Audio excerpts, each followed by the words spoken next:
하나님 말씀 사도행전 2장 43절에서 47절 말씀 한 절씩 교독하시고 마지막 47절은 같이 읽도록 하겠습니다. 사람마다 두려워하는데 사도들로 인하여 기사와 표적이 많이 나타나니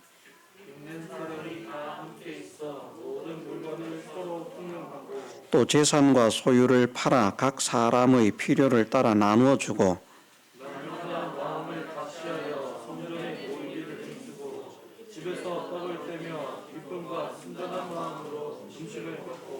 하나님을 찬미하며 또 온 백성에게 칭송을 받으니 주께서 구원받는 사람을 날마다 더하게 하시니라. 아멘. 네. 하나님께서 주께서 구원받는 사람을 날마다 더하게 하셨다 하는 말씀은 예배의 모임의 숫자가 많아지게 하셨다 하는 이것을 가르치는 말씀이 아닙니다. 이것이 이루어지지 않을 수는 없지만 구원받는 사람을 날마다 더하게 하셨다 하는 이 말씀은 모임의 인원수가 늘어나게 하셨다 하는 말씀이 아니라 하나님께서 주시는 그 구원의 은혜, 구원의 역사를 체험받고 누리는 사람이 날마다 더하게 하셨다 하는 말씀입니다. 그래서 구원받는 사람을 더하게 하셨다 하는 이 구원은 영적인 구원도 있고 육적인 구원도 있습니다. 영적인 구원이든 육적인 구원이든 하나님의 은혜로 구원의 역사를 체험받는 사람들이 점점 더 많아졌다. 날마다 많아졌다. 그렇게 말씀하시는 것입니다. 쉽게 말하면 하나님의 놀라운 능력과 은혜를 기적과 축복으로 체험받는 것이죠. 날마다 하나님께서 초대교회 성도들에게 하나님의 구원의 은혜를 체험받게 하시는 것은 무엇 때문에 그러했는가? 저들이 사도의 가르침 받기를 힘을 썼고 서로 교제하기를 힘을 썼고 떡을 떼며 이것은 성찬의 떡을 떼는 것을 말씀한다고 했습니다. 46절에도 집에서 떡을 떼며 라고 하는 떡을 뗀다는 말씀이 두 번 있는데 42절에 떡을 뗀다는 말씀은 성찬의 예식을 의미하고 46절 집에서 떡을 떼며 라고 하는 말씀은 이제 집에서 가까운 사람들을 불러서 또 불쌍한 사람들을 불러서 음식을 나누는 그 나눔을 말씀한다고 했습니다. 42절에 떡을 떼며 라고 하는 단어는 클라시스를 사용했습니다. 성찬에 사용한 떡을 떼며 라고 하는 말씀이고 집에서 떡을 떼며 라고 하는 단어는 클라오라고 하는 단어를 사용해서 둘 다 떼는 것인데 다릅니다. 단어가. 하나는 클라시스라는 단어를 사용했고 하나는 클라오라고 하는 서로 다른 단어를 사용했습니다. 둘 다 같은 그런 단어가 사용이 되었다면 성전에서도 음식을 나누고 집에서도 음식을 나누었다 이렇게 되고 성전에서도 주의 살을 기념하는 성찬식을 행하고 집에서도 성찬식을 행했다 이렇게 해야 되는데 두 단어가 다르기 때문에 성전에서는 떡을 뗀 것이 음식을 나눠 먹기 위함이 아니라 주님의 몸과 피를 기념하는 성찬식에서 떡을 떼는 것을 나타내고 있는 말씀이고 집에서 떡을 떼며 라고 하는 이 말씀은 이제 음식을 성도들이 나누어 먹은 것을 말씀한다. 그래서 떡을 떼며 라고 하는 42절의 말씀은 주님의 생애를 기념하는 생, 주님의 죽으심을 오실 때까지 전하는 것이라. 그래서 주님의 사심과 죽으심을 서로 전하면서 주님의 살으심에 함께 연합해서 주님의 죽으심에 함께 연합해서 우리가 그런 사람으로 살자. 서로 권면하고 서로 힘을 주는 그런 역사를 떡을 떼며라고 말씀을 하시고 기도하기를 전혀 힘쓰니라. 그래서 기도하는 교회, 기도하는 가정, 기도하는 성도는 하나님의 은혜를 받지만 하나님께서 은혜를 주시기를 소원하고 계셔도 기도하지 않는 자들에게는 은혜를 베풀지 않으신다. 그래서 우리가 하나님의 은혜 받기를 원한다면 기도하는 성도가 되자. 그런데 기도의 방향을 우리가 배웠습니다. 그것은 매우 중요한 것입니다. 다른 사람들은 돈이 필요하면 돈 주세요 기도하고 직장이 필요하면 직장 주세요 그것을 기도하는데 그것은 믿는 사람이 기도해야 할 것이 아니다. 직장이 없으면 하나님 내가 직장이 없음으로 인해서 어려움을 만나면 하나님의 영광을 가릴까 두렵습니다. 하나님의 영광을 가리지 않도록 긍휼을 베풀어 주옵소서. 나의 삶이 하나님께 영광을 돌리는 삶이 될 수 있도록 하나님께서 선하신 손에 도우심을 허락해 주옵소서. 이렇게 기도를 해야 되는데 직장 주세요, 돈 주세요, 떡 주세요, 옷 주세요, 밥 주세요, 우유 주세요, 빵 주세요. 네. 우리는 분명하게 깨달아야 됩니다. 저는 그렇게 선언을 합니다. 이것이 지나친 표현이라고 해도 어쩔 수 없는데 구체적으로 기도해야 된다라고 가르치는 자들은 다 거짓 선지자들입니다. 하나님의 말씀을 바르게 가르치는 자가 아닙니다. 분명히 하나님께서 주님께서 말씀하시기를 무엇을 먹을까 무엇을 마실까 무엇을 입을까 이것은 너희들이 구할 바가 아니라 이방인들이 구하는 것이다. 그것을 구하지 말라 말씀하셨는데 돈 주세요 구해야 됩니다. 999원 주셔야 됩니다. 9억 9,979원을 주셔야 됩니다. 세밀하게 구체적으로 구해야 하나님께서 주십니다. 그게 성경적입니까? 그들이 말하죠. 구하라 주실 것이요 찾으라 찾을 것이요 두드리라 그러면 너희에게 열릴 것이니 돈을 달라고 구해야 찾아야 됩니다. 두드려야 됩니다. 그래야지 하나님께서 주십니다. 그러면 하나님의 진리의 교훈이 엉터리가 됩니다. 그렇지 않습니까? 의식주의에 관련한 것, 우리 육신의 삶에 관련한 것은 구하지 말라고 말씀하셨는데 그걸 또 구해야 주신다, 찾아야 주신다, 두드려야 주신다. 그래가지고 막 눈물을 흘리면서 하나님 주세요. 100일 작전 기도를 하고 1000일 작전 기도를 하고 40일 금식 기도를 하고 난리 부르스를 춥니다. 안 됩니다. 구하라는 것은 무엇을 구하라는 것입니까? 그 나라와 그 의를 구하라. 그리하면 그 외 모든 것을 너희에게 더하시리라. 이게 말씀입니다. 이 진리를 가르치지 않는 자들은 다른 진리를 가르치는 자들이고 그러면 그것은 다른 교훈을 가지고 나오는 자들이기 때문에 그들과 교제할 필요도 없고 인사할 필요도 없습니다.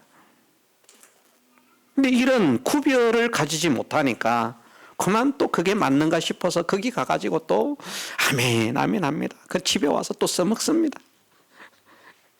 안타깝죠. 제가 보면 너무나 안타깝습니다. 성도들은 그렇다고 치더라도 목회자들도 그런 구별을 가지지 못한다는 것에 정말 저는 안타까움을 가지지 않을 수 없습니다. 우리가 육신적인 것, 세상적인 것은 구하지 말라고 했습니다. 우리의 구할 바가 아닙니다. 구해야 할 것은 그 나라와 그 의입니다. 그러면 육신적인 것은 우리가 도무지 구할 것이 없는가? 아닙니다. 너희가 병든 자가 있다면 교회 장로들을 청할 것이요. 장로들은 기름을 바르고 위에서 기도하라고 말씀하시고 너희가 병 낫기를 서로 기도하라. 그래서 내가 병이 걸리면 내 병 낫게 해주세요는 기도를 하지 않지만 서로 기도할 수 있는 겁니다. 아무개 성도가 지금 암이 걸렸다고 합니다. 하나님 긍휼을 베풀어 주셔서 건강을 허락해 주옵소서. 아무개 성도가 다리가 아프다고 합니다. 하나님 긍휼을 베풀어 주셔서 은혜를 잊게 하옵소서. 건강함으로 하나님을 찬양하고 함께 예배를 드리며 하나님의 나라를 위해서 힘써 살아갈 수 있는 그런 믿음의 백성이 되게 하옵소서. 하나님, 아무개 성도가 돈이 없어서 어려움을 당하고 있다고 합니다. 하나님 그 성도를 긍휼히 여기시고 은혜를 베풀어 주셔서 그 물질의 궁핍함에서 벗어날 수 있는 은혜를 베풀어 주옵소서. 그 물질에 해방된 자유된 그런 은혜를 받을 때 그가 육신을 위해서 살지 않고 정말 주신 하나님을 찬양하며 복음을 위해서 하나님의 나라를 위해서 귀하게 복되게 쓰여지는 복음의 일꾼, 복음의 향기가 될 수 있도록 은혜를 주옵소서. 그건 기도하는 거예요. 그런데 내가 돈이 없습니다. 하나님 돈 주세요. 요거 성경적이 아닙니다. 내가 병이 걸렸습니다. 병 낫게 해주세요. 요거 성경적인 교훈이 아닙니다. 진리를 우리가 훼손하면 안 됩니다. 이런 것을 바르게 배우는 우리 교회가 얼마나 복된 교회입니까? 복된 교회 맞죠? 이렇게 구별해서 가르치는 교회가 많지 않습니다. 사람마다 두려워하는데 그래, 두려움을 이기는 믿음을 가져야 된다. 걱정 생기니까 양보하고, 염려 생기니까 양보하고, 힘든 일 생기니까 양보하고, 어려움 생기니까 양보하고, 이렇게 저렇게 믿음 다 팔아먹고 그냥 할 수 있을 때, 할만할 때만 삐죽삐죽 믿음 생활하는 거기에는 하나님의 역사가 나타나지 않는다. 두려움을 이기는 신앙. 야, 죽을 수도 있겠다. 잘못하다가는 재산을 뺏길 수도 있겠다. 우리도 저런 어려움을 당할 수도 있겠다. 그렇지만 나는 하나님을 믿는다. 하나님의 약속을 믿고 하나님의 사랑을 믿고 하나님의 능력을 믿고 하나님의 은혜를 믿는다. 나를 사랑하신 하나님을 믿기 때문에, 나에게 구원의 은혜를 베푸신 하나님을 믿기 때문에 그 일이 비록 두렵지만, 사드락과 메삭과 아벳느고가 풀무불에 들어가는 것이 두렵지 않겠습니까? 두렵지만 하나님의 능력과 하나님의 사랑과 하나님의 은혜를 바라보는 그 믿음이 더욱 컸기 때문에 믿음을 양보하지 않고 죽기를 각오하고 풀무로 들어간 것입니다. 반드시 살아나온다는 보장을 그들은 그렇게 믿지 않았습니다. 던져 넣으면 하나님께서 우리를 건져내실 거야. 그러니 뭐 우리는 겁날 것 없어. 그런 믿음 아니었습니다. 하나님께서 우리를 건져내실지라도, 그리하지 아니하실지라도, 우리가 이 풀무불에 타서 죽는다고 할지라도 우리는 왕의 명령을 복종할 수 없다는 사실을 아십시오. 우리도 두려움을 이기는 신앙을 가지십시다. 그런 성도들에게 하나님은 은혜를 베풀어 주십니다. 사도들은, 이끄는 사람들은, 지도하는 사람들은 사도들을 통해서 기사와 표적이 나타나도록 힘을 써야 됩니다. 그런데 그 사도들을 통해서 나타나는 기사와 표적도 또 받는 사람들이 순종하지 않으면 아무 소용없습니다. 믿음이 없으면 소용없습니다. 예수님께서도 죽은 자를 살릴 수 있는 능력을 가지신 분이지만 병자들을 고칠 때에 그냥 네가 안 믿어도 나아라, 그렇게 고쳐주지 않잖아요. 내 믿음대로 될지어다. 그러니 인도하는 자도 믿음으로 인도를 해야 되지만 인도를 받는 사람들도 믿음의 인도를 받아야만 함께 하늘의 영광의 역사를 체험받을 수 있습니다. 우리를 통해서 기사와 표적이 나타나게 하옵소서. 소망하면서 기도하면서 힘을 쓰는 우리가 되어야겠습니다. 믿는 사람이 다 함께 있어 모든 물건을 서로 통용했다. 생활 공동체, 가족애를 가진 그런 성도들이 되었다. 서로 함께 생활하기를 즐거워할 만큼, 이 아무나 할 수 있는 일이 아닙니다. 방을 얻어서 룸메이트를 구하잖아요. 미혼 사람하고 룸메이트를 구합니까? 아무리 내가 돈을 전략하기를 원해도 미혼 사람하고 룸메이트 하는 거 그 죽기만큼 싫습니다. 그런데 내가 좋아하는 사람이 있으면, 야, 내가 이번에 방을 얻었는데 너도 얻어야 되지 않냐, 우리 전략하는 의미에서 서로 반반씩 부담하면 되니까 같이 살면 얼마나 좋겠냐. 그래서 막 같이 살려고 애를 쓰는 것이죠. 왜? 좋아하니까. 그만큼 우리가 함께 하기를 좋아하는 성도, 만나기를 꺼려하고 부딪히기를 꺼려하고 멀리하기를 좋아하는 그런 성도가 아니라 정말 보고 싶다, 정말 함께하고 싶다. 그것이 얼만큼 사랑하는 가족들이 함께하기를 원하는 것만큼 그렇게 생활 공동체가 될 수 있을 만큼 서로를 사랑하고 위하는 사람이 되는 이 마음을 가지고 이런 삶에 힘쓰는 성도들을 하나님께서 사랑하시고 축복하신다 말씀하셨습니다. 45절에서는 재산과 소유를 팔아 각 사람의 필요를 따라 나누어 준다. 그래서 8번째죠. 이것이 구제 8번째, 재산과 소유를 팔아 각 사람의 필요를 따라 나눠준다. 8번째 맞습니까? 가르침을 받고 교제하고 떡을 떼고 기도하고 두려움을 극복하고 기사와 표적을 나타내고 생활 공동체 가족애적인 그런 사랑을 가지고 구제하는 일에 힘을 쓰는 사람이 됩니다. 할 수만 있다면 주변에 있는 어려운 사람을 돕기 위해서 믿지 않는 자라고 하면 그 사람을 구원하고자 하는 구원의 중심을 가지고 함께 믿는 사람이라고 하면 내 형제가 내 자매가 어려움을 당하고 있는데 함께 그 어려움을 나누어야 되겠다라고 하는 그런 마음을 가지고 어려운 사람을 구제하는 돕는 그런 마음을 가진 사람을 하나님께서 기뻐하시고 축복하신다. 그래서 우리도 이런 마음을 가진 사람이 되자. 이런 마음만 가지고 끝나는 것이 아니라 또 구제에 할 수 있는 대로 힘을 쓰는 사람이 되자. 예전에는 제가 참고적으로 말씀을 드립니다. 예전에는 제가 다른 사람을 돕는 이것을 위해서 후원 받는 것으로도 돕지만 후원 받는 것이 아닌 다른 것으로도 또 다른 사람을 돕는데 그것을 위해서 제가 그런 중심을 가졌습니다. 하루에 한 끼를 굶는데 금식이 아니고 저는 금식은 못 하겠더라고요. 하루에 한 끼를 굶는데 제가 그런 마음을 가졌습니다.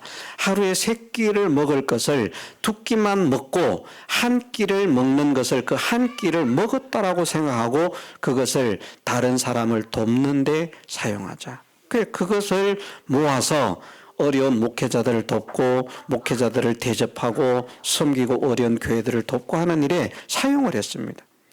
그런 중심을 가지고 예를 들어서 내가 한 끼에 1,000원을 먹는다고 하면 그 3,000원을 그 하루에 먹을 것인데 2,000원을 썼다고 생각하고 1,000원을 그렇게 모은다라고 생각하고 이것을 어려운 사람들을 돕는 데 사용하겠다. 그런 중심을 가지고 그렇게 살았습니다. 그런데 하나님께서 은혜를 주셨다는 것이죠. 그렇게 우리가 다른 사람들을 돕고자 하는 마음을 가져야 됩니다. 그런 사람을 하나님께서 사랑하신다. 9번째는 날마다 마음을 같이하여 성전에 모이기를 힘썼다. 우리도 성전에 모이기를 힘쓰는 사람이 되십시다. 그래서 할 수만 있다면 출근하면서도 들러서 기도하고 퇴근하면서도 들러서 기도하고 그렇게라도 성전을 들리고요. 성전을 자꾸 밟는 사람을 하나님께서 기뻐하십니다. 성전을 밟는 것이 하나님을 사랑하기 때문에 하나님을 좋아하기 때문에 하나님을 사모하기 때문에 성전을 밟아야 되는 것이죠. 복 받으려고 성전 찾아오는 것이 아니고 심심하니까 성전을 찾아오는 것이 아니고 하나님 사랑합니다. 오늘도 내가 하나님의 집을 찾아갑니다. 내 아버지의 집을 찾아갑니다. 껍데기 성전이지만 이 성전을 아버지의 집이라고 표현하지 않았습니까? 사람들이 성전에서 매매하고 장사하고 사고 팔고 하는 그 사람들의 그 모든 것들을 둘러보시면서 내 아버지 집은 만민이 기도하는 집이라 하셨는데 너희가 강도의 소굴을 만드느냐? 거기에 성전은 신령한 성전을 말하는 것이 아니라 사람들이 모이는 건물 성전이었습니다.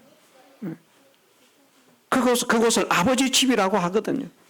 내가 나를 사랑하시는 아버지를 만나러 성전에 가겠습니다. 물론 하나님은 모든 곳에 계신데 그렇지만 특별히 하나님께서 은혜를 베푸시기 위해서 세우신 성전이 있기 때문에 이 성전을 찾아서 기도하고 성전을 찾아서 힘을 쓰고 성전을 돌아보고 하는 이런 사람들을 하나님께서 기뻐하신다. 그 마음을 같이하여 성전에 모이기를 힘썼다는 것은 그냥 모이는 것만 힘쓴 것이 아니라 성전에서 이루어지는 복음의 역사에 마음을 모았다는 것을 말씀하시고 있습니다. 그래서 우리도 복음의 역사에 마음을 함께 해서 그리스도 안에, 성령 안에 무슨 권면, 무슨 위로, 무슨 교제 이런 일들이 있다면 마음을 같이하여 한 마음 한 뜻을 힘을 합하여 그렇게 하라고 빌립보서에서 말씀을 하지 않으셨습니까? 그런 마음으로 성전에 모이기를 힘쓰는 그런 성도들이 되어 봅시다. 그러면 하나님께서 은혜를 베푸십니다. 할 때와 하지 않을 때가 분명히 다를 것입니다. 그리고 10번째로는 집에서 떡을 떼며, 집에서 이제 사랑의 교제를 또 나누는 것이죠. 성전에서 교제를 나누는 것도 부족해서 집에서조차도 사람들을 초대해서 음식을 나눕니다. 이 얼마나 아름다운 것인지 모릅니다. 저도 제일 좋아하는 것 중에 하나입니다. 인생에 제일 즐기는 것 중에 하나가 음식을 나누는 즐거움이다. 오늘 부침개를 했어요. 함께 먹읍시다. 예전에 저희가 여기 있을 때에도 어려운 그런 형편에 있었지만 그런 삶을 정말 즐거워했습니다. 그래서 비가 오면 비가 온다는 핑계로 감자와 호박과 이런 것들을 이제 채 썰어서 부침개를 만들어서 부침개 오늘 비가 오니까 부침개를 구워 먹자. 날이 좋으니까 멀리 먹자. 그래서 성도들이 수시로 이제 사택에 와서 함께 음식을 나누고 그렇게 했습니다. 그게 얼마나 즐거운 일인지 모릅니다. 하나님도 그것을 기뻐하십니다. 물론 대접 떡을 뗀다라고는 집에서 음식을 나누는 것은 내가 한 끼 대접하면 저 사람이 한 끼 대접해 주겠지 하는 그런 차원에서가 아니라 주님의 교훈은 어떤 교훈이었습니까? 대접할 것이 없는 사람들을 대접을 해라. 어려운 사람들. 그것을 하나님께서 기뻐하신다. 내가 한 끼 대접했으니까 저 사람이 한 끼 대접해 주겠지. 그렇게 서로 주고받는 그것도 좋은 일이지만 그것은 그렇게 복이 있는 일이라고 할 수 없고 내가 그 사람을 대접했지만 그 사람은 갚을 수 없는 그런 가난하고 약한 사람들을 대접한다고 하면 하나님께서 기뻐하실 것이다. 이것도 우리가 한번 실천을 해보십시다. 그래서 가정에서 성도의 교제가 이루어져야 돼요. 가정에서도. 사실은 교회에서 성도의 교제를 나누자라고 하면 이것을 굉장히 꺼려하고 힘들어하는 사람들도 우리 집에서 이런 음식을 했습니다. 함께 먹읍시다. 오십시오. 그러면 그것은 편하게 오는 사람들이 많습니다. 그런 교제 속에서 하나님의 사랑을 전하고 하나님의 은혜를 전하고 하나님의 능력을 전하고 그러므로 인해서 그 사람의 심령이 열려지도록 만드는 그런 일에 쓰임을 받는 사람들. 우리는 우리의 집에 핏장을 꽁꽁 걸어 잠그는 사람이 되지 마십시다. 집으로 초대하는 것을 좋아해야 돼요. 집으로 초대하는 것. 우리 집에 오세요. 우리 집에 오세요. 별로 차린 건 없지만 하나 만들어 봤습니다. 우리 함께 나눠 먹어요. 자기 혼자만 먹어치우는 사람이 아니고 이런 걸 만들었는데 한 개라도 우리 함께 나눠 먹었으면 좋겠습니다. 그러면서 성도들을 초대하고 함께 음식을 나누는 그런 사람들을 하나님께서 기뻐하신다. 11번째죠. 이제는 11번째가 맞습니까? 12번째입니까? 기쁨과 순전한 마음으로 음식을 먹고 이것은 이제 감사와 기쁨이 충만한 삶을 사는 것입니다. 내가 먹는 음식이 어떠한 것이든지 어떤 사람은 화려한 진수성찬을 먹을 수도 있습니다. 그러나 나는 간장에 밥만 비벼 먹을 수도 있습니다. 생각을 합니다. 어떤 집에는 고기 반찬에 저렇게 맛난 걸 먹는데 우리는 간장밖에 못 먹네. 우리는 된장밖에 못 먹네. 우리는 고추장밖에 못 먹네. 그러면 하나님께서 기뻐하시지 않고요. 간장 하나만 가지고도 밥을 먹으면서 맛이 좋습니다. 이 간장이 얼마나 맛이 좋은지요. 하나님이 마시는 간장을 주셔서 먹게 하시니 감사합니다. 이것이 하나님의 은혜입니다. 그래서 자기에게 주어진 형편과 현실이 어떠한 형편이고 어떠한 현실이든지 거기에 감사하며 기뻐하는 사람이 되는 것입니다. 음식만 그러한 것이 아니고요, 사실은. 자기의 모든 현실에 감사하고 기뻐하는 것이죠. 잘 먹어도 감사, 기쁨. 잘 먹으니까 내가 잘나서 먹지 뭐 하나님께서 은혜를 주셨나? 하나님께 감사할 것 하나도 없고 기뻐할 것 하나도 없다. 그것이 아니고요. 힘들고 없으니까 하나님께서 은혜를 주셨는데 뭘 기뻐하고 뭘 감사하라는 말이냐? 기뻐하고 감사하라는 거 그거 전부 다 사기꾼이다. 도둑놈이다. 어떻게 기뻐할래? 응? 네가 내 처지가 돼봐라. 그런데 힘들고 어려운 속에서도 기뻐해 보십시오. 감사해 보십시오. 감사가 있는 곳에 하나님께서 감사할 것이 더 풍성하여 넘치도록 해주신다고 말씀을 하셨습니다. 그런 역사가 일어납니다. 경험한 사람들은 말을 할 자격이 있습니다. 경험한 사람들은. 경험하지 못해도 말을 해야 됩니다.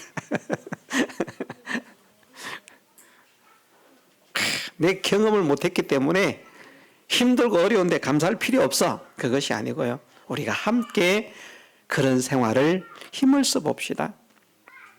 하나님께서 이것을 기뻐하시니 우리가 그 생활에 힘을 써봅시다. 그래서 내 형편, 내 입장, 내 처지가 어떠하든지 어떤 열악한 환경과 고통과 고난 속에 사로잡히는 그런 현실을 만난다고 할지라도 그 속에서 감사하는 삶을 사는 것. 저는 그것이 바울의 삶이라고 생각합니다. 사실은 바울의 믿음을 생각하면 누구보다도 형통하고 누구보다도 평안하고 누구보다도 대우를 받고 누구보다도 성공적인 걸음만 걸어야 돼요.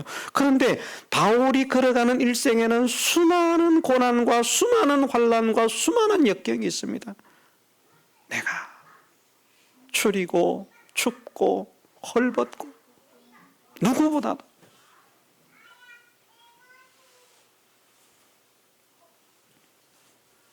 그 말씀을 하지 않습니까? 저희가 그리스도의 일꾼이냐 정신없는 말을 하거니와 나도 더욱 거라다.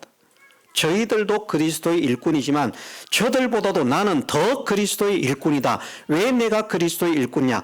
그리스도 때문에, 복음 때문에 더 환난을 많이 겪었고 더 고통을 많이 겪었고 더 어려움을 많이 겪었고 더 궁핍을 많이 겪었고 그래서 믿고 풍족한 가운데서 감사합니다 하면서 산 사람보다 믿고 수많은 환난과 풍파와 역경 속에서도 이 순전한 마음으로 기쁨과 순전한 마음으로 감사하는 이 형편 속에서도 감사, 고난을 만나는데 감사, 매를 맞는데 감사. 사도들을 보십시오. 매를 맞으니까 뭐라고 했습니까? 그리스도의 고난에 동참하는 자로 삼아주심을 감사합니다. 하나님께 찬양을 돌립니다. 영광을 돌립니다. 누가 매 맞았는데 기뻐하겠습니까? 예? 우리 정수경 권사님 요거도 먹으면 기뻐하겠습니까? 아멘 할렐루야. 못할 겁니다.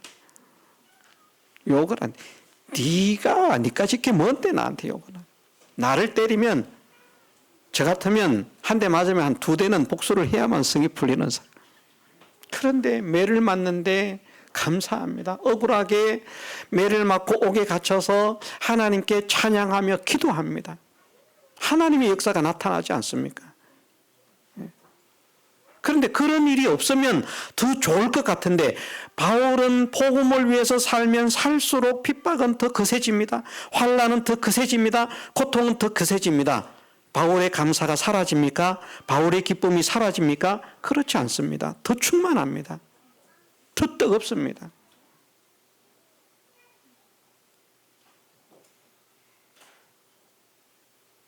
우리가 그러한 삶을 살면 하나님께서 우리를 복되게 하실 줄 믿으십시다.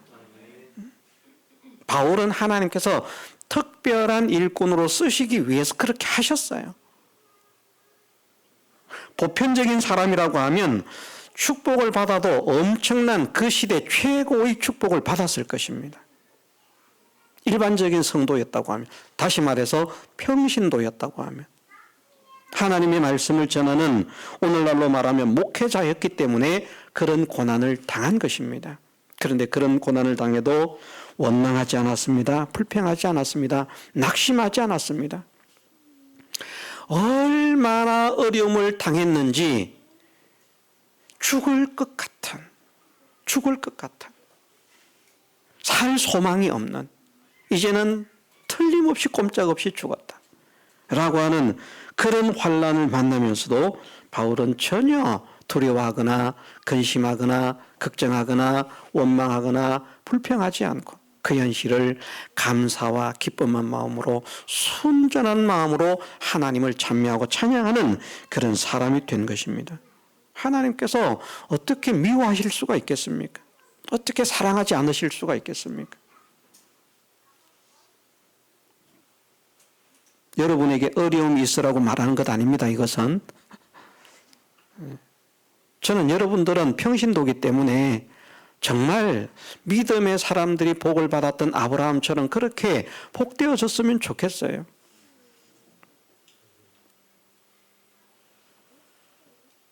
이런 말을 하면 그렇지만 제가 이번에 어떤 사람을 만났거든요.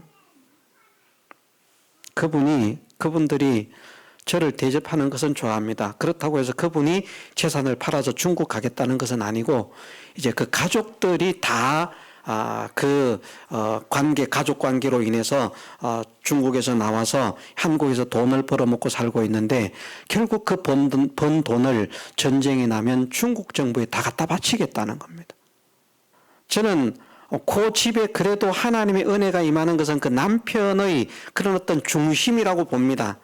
부인에게 구박을 받으면서도 신앙으로 나름대로는 자기가 배운 안에서는 나름대로는 신앙으로 살려고 애를 쓰는 거예요.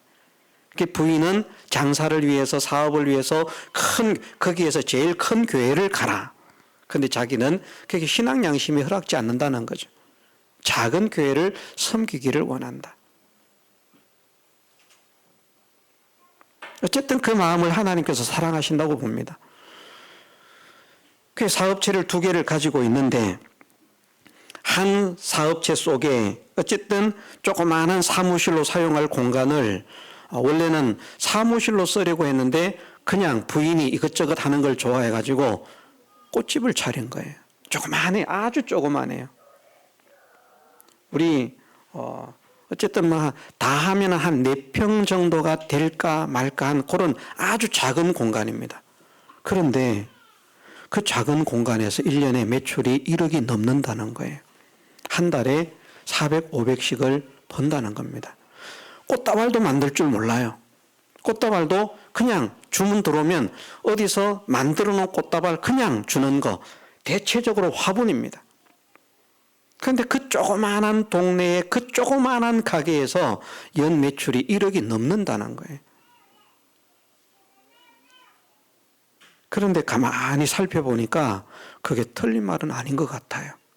왜냐하면 제가 잠깐 한 3시간 정도인가 같이 있었습니다. 3시간 정도 같이 있었는데 쉴 새 없이 주문이 들어와요. 20만 원, 30만 원 주문이 계속 들어와요. 아주 편하게 장사해요. 자기 만드는 게 없으니까 주문 받으면 주문해가지고 주기만 하면 돼요. 수십만 원의 주문이 100만 원이 될 만큼 수십만 원의 주문이 그 짤막한 시간에 주문이 계속 들어옵니다. 계속 전화를 받고 있어요. 그래서 이 남편이 말한 게 아주 자랑스럽게 말했는데 이렇게 조그만 해도요, 이게 무시할 게 못 됩니다. 아주 자랑을 했는데 지나면서 보니까 그게 맞는 것 같다. 부인도 장사 수완은 있는 것 같아요. 이런 말은 쓸데없는 말 같지만 장사 수완이 있는 것 같아요. 어디에서 주문이 들어왔는데 교회에서 행사를 하면서 양쪽에 큰 이제 화분을 2개를 하려고 한다. 그러니까 대뜸 하는 말이 그러더라고요. 그것은 제가 서비스를 해드릴게요. 그러니까 또 그쪽에서는 아우 그렇게 하면 어떻게 안 되지. 금액이 큰데 아예 괜찮아요. 제가 서비스로 해드릴게요. 그러니까 그러면 나는 너무 감사하지 좋지. 그러면서 마음을 확 사로잡아요. 어쨌든 장사 수완도 있는데 하나님께서 그런 은혜를 주신다. 자기들이 자랑으로 하는 말이지만 한 달의 수입이 4,500이 된다는 겁니다. 한 달의 수입이. 공장 별거 없어요. 가보면. 제가 속으로 생각했습니다. 야, 우리 교회도 요 정도 수입을 하는 사람이 있으면 얼마나 좋겠나. 요 정도 수입을 하는 사람이. 그보다 더 큰 수입을 하는 사람이 생기면 더 좋겠지만 하다못해 요 정도의 사람이 수입하는 그 수입만큼의 수입을 하는 사람이 있다면 얼마나 좋겠나. 그럼 교회가 그냥 금방 일었을 텐데 땅 뭐 저걸 못 사겠습니까? 이 주변에 거 금방 다 살 건데 그런 사람 한 10명만 되면요. 아멘이 하나도 없어. 되기 싫은가 봐. 재미없어질라 그러네. 왜 하나님께서 그런 사람들에게는 은혜를 주시는데 왜 우리에게는 은혜를 주시지 않습니까? 그런데 문제가요. 우리의 수준이 너무 높다는 거예요. 그 사람들은 수준이 유치원생 수준인데 우리는 대학생, 대학원생의 수준의 믿음의 지식을 가지고 있어요. 유치원생이 힘쓰는 것보다 우리는 더 열의를 가지고 힘을 써야 되거든요. 하나님께서 우리 모두의 마음을 감동시켜 주시기를 원합니다. 그래서 힘을 써서 사십시다. 그래서 하나님의 역사를 체험을 받아보십시다. 그러기 위해서는 먼저 내게 주신 이 현실 속에서 원망이라고 하는 것, 불평이라고 하는 것은 흔적도 없이 사라질 수 있는 은혜를 주옵소서. 하나님을 향해서 온전히 열려진 마음으로 온전히 기뻐하고 온전히 감사하고 온전히 찬양할 수 있는 그런 사람이 되게 하옵소서. 그런 중심을 가지고 그런 삶을 힘을 써보십시다. 그러면 하나님은 기뻐하셔요. 감사할 것이 없는데 감사하면 얼마나 더 사랑스럽겠습니까? 작은 것을 줬는데 그걸 감사하면 얼마나 좋겠습니까? 큰 것을 줘도 감사할 줄을 몰라요. 얼마나 괘씸하겠습니까? 하나님은 감사를 표현하는 자를 훨씬 사랑하신다는 것, 오늘 우리가 기억하면서 우리 교회 모든 성도들이 기쁨과 순전한 마음으로 음식을 먹는 성도들이 되시기를 주님의 이름으로 축원합니다. 저도 마찬가지고요. 저도 어떤 현실을 만나든지 감사함으로 본을 보이고 기쁨으로 본을 보이고 찬양으로 본을 보이고, 그래서 우리가 함께 이 교회는 기쁨이 넘치는 교회, 감사가 넘치는 교회, 찬양이 넘치는 교회, 은혜가 넘치는 교회. 그러면 이 교회를 하나님께서 반드시 하나님의 영광의 찬미로 세워주실 줄 믿습니다. 다 같이 통성으로 기도드리겠습니다.